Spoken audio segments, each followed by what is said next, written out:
Hey everybody, I'm out and about doing a service call right now. Had a guy drop his laptop, damaged the hard drive.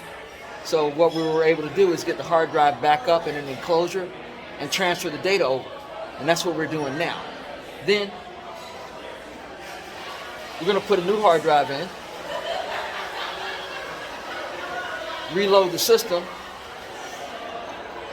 because he dropped it. So we're going to put this new hard drive in.